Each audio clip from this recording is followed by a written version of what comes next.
waxaa dhalatay xukuumad shacab.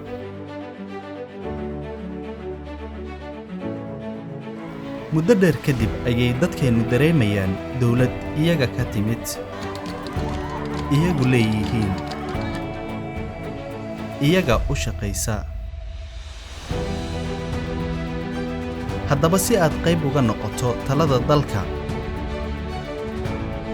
ula xisaabtanto madaxdaada, fikradahaaga wanaagsan ugu biiriso, wax ka dhisto dalkaaga. ra'iisul wasaaraha Soomaaliya waxa uu ka jawaabayaa qaar ka mid ah fariimihiina. qayb ka noqo talada dalkaaga oo fariintaada noogu soo dir ciwaanka hoos kaaga muuqda.